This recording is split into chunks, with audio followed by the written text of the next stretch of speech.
দেখুন, এভাবে এইগুলো এত সরলীকরণ করা যায় না। তার কারণ, যদি কোথাও বাংলাদেশি কেউ ধরা পড়ে থাকেন, তাহলে তার দায়িত্বটা হচ্ছে সম্পূর্ণভাবে কেন্দ্রীয় সরকারের। কারণ জল, স্থল এবং অন্তরিক্ষ, এই তিনটে সীমান্তই কিন্তু কেন্দ্রের আওতাভুক্ত, সেটা রাজ্যের আওতাভুক্ত নয়।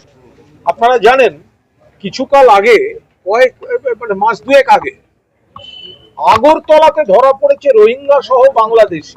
তারা ট্রেনে উঠছিল, কেউ দিল্লি যাবে, কেউ কলকাতা আসবে। যদি কলকাতায় ধরা পড়তো, আপনারা বলতেন কলকাতা থেকে ধরা পড়েছে, কিন্তু ঢুকলো কোথা থেকে? ঢুকলো ত্রিপুরা থেকে, ধরা পড়লো।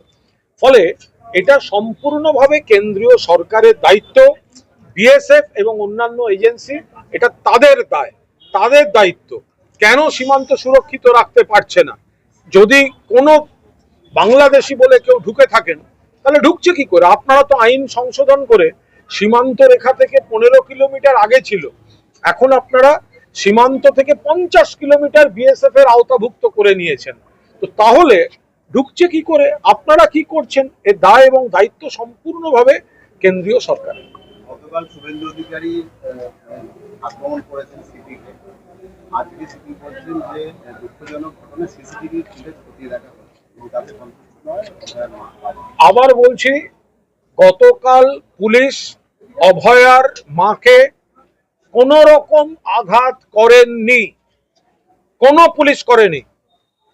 বিজেপি দায়িত্বজ্ঞানহীন পরিকল্পিতভাবে তাদের ঠেলে সামনে ধস্তাধস্তিতে দিয়ে দিচ্ছিল। এবং 9 তারিখে যে ঘটনা ঘটেছে, 8 তারিখ বিকেলে আমি মিডিয়াকে বলেছি, ওরা কিন্তু বাবা মাকে সামনে দিয়ে ধস্তাধস্তিতে ফেলে নানা রকম অভিযোগ এবং নাটক করার চেষ্টা করবে। ফলে পুলিশ, এত ক্যামেরা, এত চ্যানেল, এত চিত্র সাংবাদিক, এত সোশ্যাল মিডিয়া, প্রত্যেকের ফোনে ক্যামেরা, যদি পুলিশ কেউ অভয়ার মাকে কোনো আঘাত করে থাকেন, তার কোনো ছবি কেউ পেলেন না আজকের দিনে, যেখানে সব ক্যামেরা তাদের দিকেই তাক করা ছিল। শুভেন্দু অধিকারী কাল সব সীমা লঙ্ঘন করে চরম অশালীন কুৎসামূলক কথা বলেছেন মাননীয় মুখ্যমন্ত্রীকে এবং পুলিশ কমিশনারকে।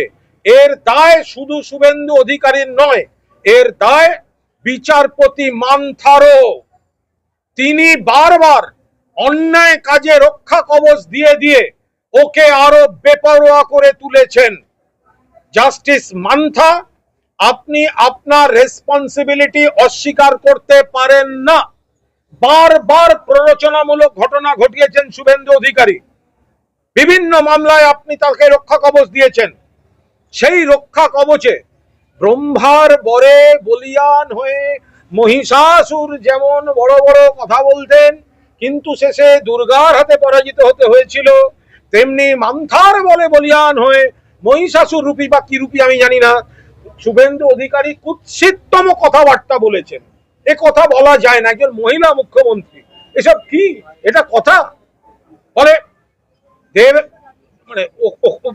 দেবতাদের মধ্যে ব্রহ্মা দেখবেন প্রচুর অসুরকে না ভুলভাল বর দিয়ে গেছিলেন, ভুলভাল বর দিয়ে গেছে, একে অমর, তাকে অমুক, সেগুলোকে কাটতে পরে মা দুর্গা, বিষ্ণু, মহেশ্বর এদের কত পরিশ্রম করতে হয়েছে। জাস্টিস মান্থা এরকম ব্রহ্মার মতো ভুলভাল বর দিয়ে বসে আছেন, ফলে দায় তো তাকেও নিতে হবে।